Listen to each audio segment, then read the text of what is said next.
तो हूँ एक ऐसी मूवी की एक्सप्लेनेशन लेके जिसको हर कोई पसंद करता है यार। इस मूवी का नाम है हमारा पुष्पा, झुकेगा नहीं साला। पर वीडियो शुरू करने से पहले यार, नए हो चैनल पे तो सब्सक्राइब कर देना, वीडियो को लाइक कर देना। हम 500 सब्सक्राइबर के बहुत करीब है, तो करवा दो 500 सब्सक्राइबर यार। तो मूवी के स्टार्टिंग में लाल चंदन की लकड़ी के बारे में बताया जाता है, जो की दुनिया में कहीं भी नहीं पाई जाती, सिर्फ इंडिया को छोड़कर। और ये लकड़ी जापान भेजी जाती है और इस लकड़ी के बदले में लोग को करोड़ों रुपए मिलते हैं। लेकिन इस लकड़ी की स्मगलिंग में जान का जाना एक आम बात है। अब अगले सीन में हम एक ट्रक को देखते हैं और उसके पीछे कुछ पुलिस की गाड़ियां को देख पाते हैं, जो कि उस ट्रक का पीछा कर रहे होते हैं। तभी एंट्री होती है अल्लू अर्जुन की, जिसका नाम है पुष्पा या फिर कहें पुष्पराज। पुष्पा उन्हें रिश्वत के तौर पे 10,000 रूपए देने की बात करता है, लेकिन वो पुलिस वाले नहीं मानते। जिसके बाद पुष्पा अपनी रकम बढ़ा देता है और उन्हें 50,000 रूपए देने के लिए राजी हो जाता है। लेकिन उसके बाद भी ये बात नहीं मानते और उसको अरेस्ट कर लेते हैं। और जब पुलिस वाले उसको लेकर जा रहे होते हैं तो उन सबको वो 1 लाख रूपए देने की बात करता है, लेकिन इस पर भी पुलिस वाले नहीं मानते हैं। जिसके बाद पुष्पा उनसे कहता है कि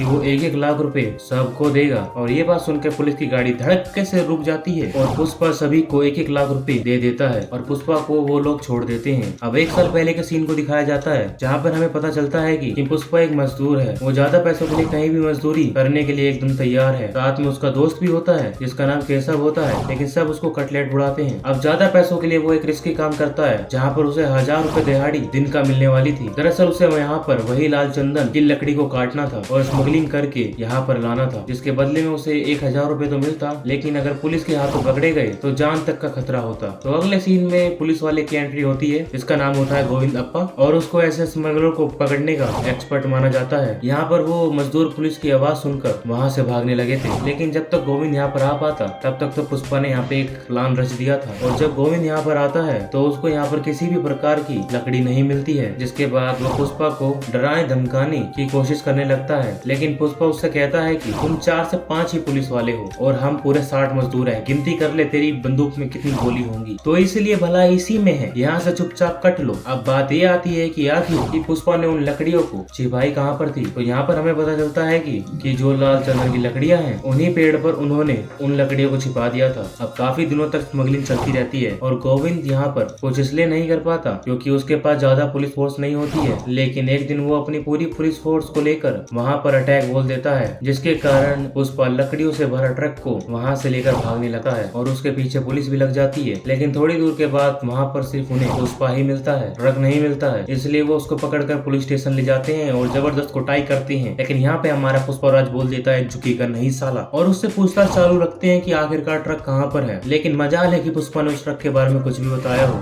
मारते मारते पुलिस वालों के हाथ भी दुख जाते हैं, लेकिन पुष्पा उफ्ता नहीं करता और ट्रक के बारे में कुछ भी नहीं बताता। पुष्पा की बोलती कभी भी बंद नहीं होती, लेकिन पुष्पा की बोलती सिर्फ एक ही जगह पर बंद होती है, वो है जब उसके पिता की बात होती है। फ्लैशबैक के बचपन के सीन में हमें दिखाया जाता है कि पुष्पा की माँ एक आदमी से प्यार करती थी और वो आदमी भी उससे प्यार करता था, जिसके कारण हमारा पुष्पा पैदा हुआ। लेकिन पुष्पा और उसकी आदमी की शादी नहीं होती, जिसके कारण पूरी दुनिया पुष्पा को नाजायज बालक बोलती है। अगले सीन में हम एक वैन को देख पाते हैं, जहाँ पे हमें 3 लोगों के बारे में बताया जाता है। सबसे पहले आदमी का नाम है जोली रेड्डी, जिसे सबाब और कबाब के अलावा किसी और चीज से और कोई मतलब नहीं है। दूसरे नंबर का आदमी है चक्का रेड्डी, इसका दिमाग बहुत ही तेज है और यही हमारा पूरा बिजनेस में संभालता है। तीसरे नंबर का आदमी है हमारा कोंडा रेड्डी, ये हमारा हरामी आदमी है, ये लोगों को मारता है। और पुष्पा ने जिनकी लकड़ियों को छुपाया है वो दरअसल इन्हीं की होती है और पुष्पा इन्हीं के लिए मजदूरी करता है। और जब उनको ये बात पता चलती है कि पुष्पा ने पुलिस के सामने बिल्कुल भी मुंह नहीं खोला है, तो वो तुरंत ही उससे मिलने के लिए आ जाते हैं और उनसे उस ट्रक के बारे में पूछताछ करते हैं, जिसके बदले में पुष्पा उनसे 5 लाख रुपए मांगता है, जिस पे कोंडा गैंग भी मांग जाती है और पुष्पा को 5 लाख रुपए दे देती है उस लकड़ियों के बदले में। जिस वैन में बैठकर पुष्पा आया होता है, लेकिन उस वैन में बैठाकर उसको नहीं ले जाते, तो पुष्पा उन 5 लाख रुपए से एक नई वैन खरीद लेता है। अगले सीन में हम देखते हैं कि कोंडा रेड्डी अपने आदमियों पे काफी गुस्सा होता है क्योंकि उनकी लकड़ियां पुलिस के हाथों लगनी चालू हो चुकी थी। तो यहाँ पे पुष्पा उसे एक प्लान बताता है और कहता है कि अगर मेरे प्लान से चलोगे तो ये लकड़ियां जिंदगी में कभी भी कोई नहीं पकड़ पाएगा। तो कोंडा उसके प्लान को सुनता है और स्मगलिंग की लकड़ियों का काम उसको सौंप देता है। जिसके बाद पुष्पा अपना काम स्टार्ट करता है और दूध वाले टैंकर में लकड़ियों को छुपाकर वो चेक पॉइंट पार करने लग जाता है और गोविंद भी उन्हें नहीं पकड़ पा रहा था। अगले सीन में एंट्री होती है शिवरल्ली की, जो कि उन्हीं के गाँव में रहा करती है और उसको देखकर पुष्पा झुक जाता है साला।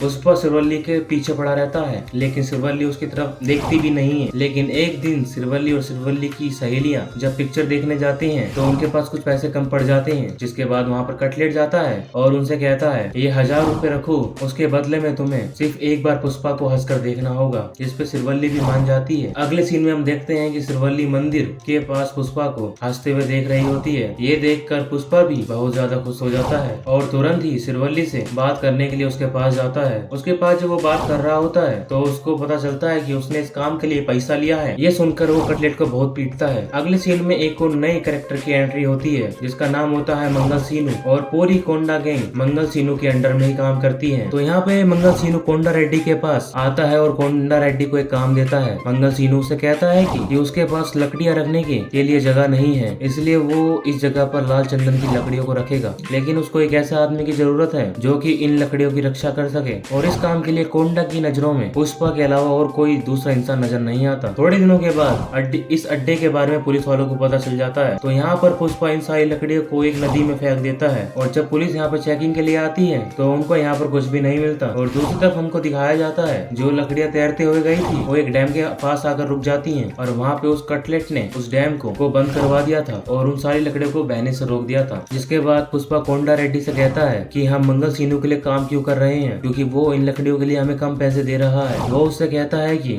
1 टन लकड़ियों के लिए वो हमको 25 लाख रुपए देता है, जबकि वो इन्हीं लकड़ियों के बेचकर चेन्नई से 1 करोड़ रुपए कमाता है। इसलिए पुष्पा उससे कहता है कि कम से कम हमें 50 लाख रुपए तो मिलना चाहिए। जिसपे कि कोंडा रेड्डी उससे कहता है कि तू खुद ही जाकर मंगल सीनू से बात कर ले, अगर उसने बात मान ली तो आधा आधा हम बांट लेंगे। तो अगले सीन में हम देखते हैं कि पुष्पा मंगल सीनू के यहाँ पर जाता है। वो मंगल सीनू से कहता है कि अब हमें इन लकड़ियों के बदले में 50 लाख रुपए दे, वरना हम इन लकड़ियों को डायरेक्ट चेन्नई में ही बेचेंगे। तो मंगल सीनू उससे कहता है कि चेन्नई को पहुंचाने में इन लकड़ियों के बदले में उसे 15 चेक पॉइंट पार करने होते हैं, इसलिए उसे बहुत सारे पैसे पुलिस वालों को खिलाने पड़ते हैं। जिसपे पुष्पा उससे कहता है कि ये काम तो मैं भी कर सकता हूँ, लेकिन फिर भी बहुत सारे पैसे बचते हैं। तो मंगल सीनू उसको पैसे देने से मना कर देता है। तभी पुष्पा उन्हीं के फोन से चेन्नई में मुर्गन को कॉल करता है और उसे लाल चंदन की लकड़ियों के खरीदने के लिए ऑफर भी कर देता है। यहाँ पर वो पुष्पा को मारने की कोशिश भी करते हैं, लेकिन यहाँ पर पुष्पा उनको ही धोकर बोलता है झुकेगा नहीं साला। अगले सीन में हम देखते हैं कि पुष्पा चेन्नई पहुंच जाता है मुर्गन से मिलने के लिए और उससे डायरेक्ट बात करता है लाल चंदन की लकड़ियों के बारे में। वो उससे कहता है कि अगर उसको लकड़ियां खरीदनी है तो उससे डायरेक्ट ही बात करे। जब वो कोंडा रेड्डी को फोन करता है तो कोंडा रेड्डी को काफी गुस्सा आता है, लेकिन जब पुष्पा उससे कहता है कि मंगल सीनू इस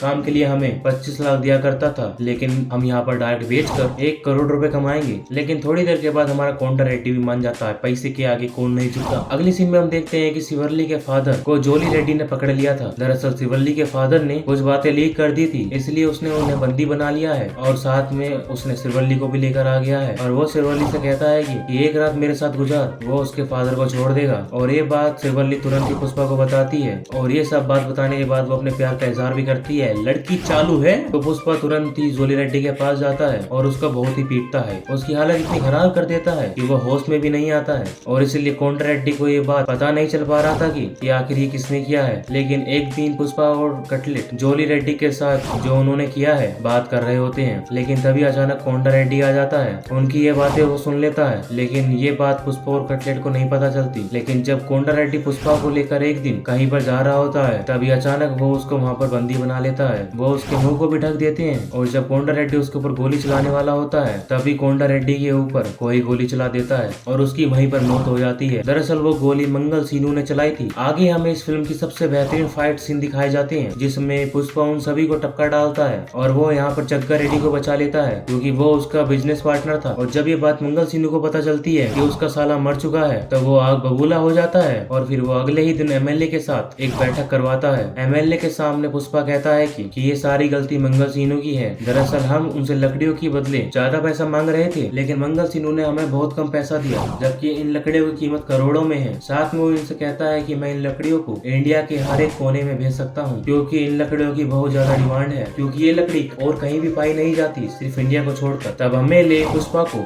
सिंडिकेट का लीडर बना देता है और कहता है कि अब पुष्पा के अंदर ही पूरा काम होगा। अब लकड़ियों का काम बहुत ही तेजी से शुरू हो जाता है और अब इंडिया के कोने कोने में ये लकड़ियाँ पहुँच रही थी। अब पुष्पा यहाँ पे बहुत ही खुश होता है और बहुत ही बड़ा आदमी बन जाता है और अब पुष्पा के टक्कर में भी कोई नहीं था। लेकिन तभी एंट्री होती है हमारे बवर सिंह शेखावत की, जो कि एक जाना माना पुलिस वाला होता है जिसने ऐसे क्रिमिनलों को काफी बार निपटा चुका है। और अब वो दिन आ ही जाता है जब शिवल्ली और पुष्पा की शादी होने वाली थी। शादी का कार्ड वो नए एसपी को देने के लिए जाता है, लेकिन वो वहाँ पे जाकर उसको कार्ड तो दे देता है, लेकिन साथ में वो उसको 1 करोड़ रुपए रिश्वत भी देता है और उससे कहता है कि 1 करोड़ रुपए आपके पास हर महीने पहुंच जाएंगे। लेकिन यहाँ पर भंवर सिंह शेखावत पुष्पा की जमकर बेइज्जती कर देता है, जिसके कारण पुष्पा को अंदर ही अंदर बहुत तेज गुस्सा आता है। आगे कुछ दिनों में हम देखते हैं कि भंवर सिंह शेखावत की पुष्पा हर बात मानता है, जैसे पुष्पा उसकी कठपुतली बन चुका था। अब वो दिन भी आ गया जब पुष्पा की शादी होती है, लेकिन पुष्पा हमारा शादी से गायब होता है। वो तो भंवर सिंह के साथ जश्न मना रहा होता है। यहाँ पे भंवर सिंह और पुष्पा काफी ज्यादा खुश होते हैं, लेकिन तभी आता है कहानी में ट्विस्ट। पुष्पा भंवर सिंह को उसकी औकात दिखा देता है और पुलिस स्टेशन में तुमने जो भी मुझसे बात कही थी उसको अभी तक याद है। वो अभी तक इसलिए चुप था क्योंकि उसकी माँ खुश थी, क्योंकि माँ उसकी इसलिए खुश थी क्योंकि उसकी शादी हो रही थी, इसलिए वो कुछ भी नहीं बोल रहा था। लेकिन आज के बाद तेरे पास कोई पैसा नहीं पहुँचेगा और तेरी वर्दी की इज्जत भी कोई भी नहीं करने वाला। साथ में वो भंवर सिंह के कपड़े भी उतरवा लेता है और अपने भी उतार देता है और कहता है कि ऐसे ही बिना कपड़ों के मैं पब्लिक में चला जाऊं तो वो सीटी मारेंगे, अगर तू चला गया तो तेरे पे कुत्ते भौंकेंगे। पुष्पा यहाँ पे भंवर सिंह की उसकी औकात याद दिला देता है और वहाँ से चला जाता है। यहाँ पे भंवर सिंह भी आगबूला होता है और घर आकर उसने सबसे पहले पुष्पा के दिए हुए नोटों को जला देता है। और फिल्म के लास्ट में हम पुष्पा और सिरोले की शादी को देखते हैं और स्टोरी यहीं पे खत्म होती है। रुको जरा, वीडियो को बंद करने से पहले वीडियो को लाइक, चैनल को सब्सक्राइब करना और एक इम्पोर्टेंट बात सुन लो, पुष्पा 2 आ रही है। अब हमको आगे की कहानी जानने को मिलेगी।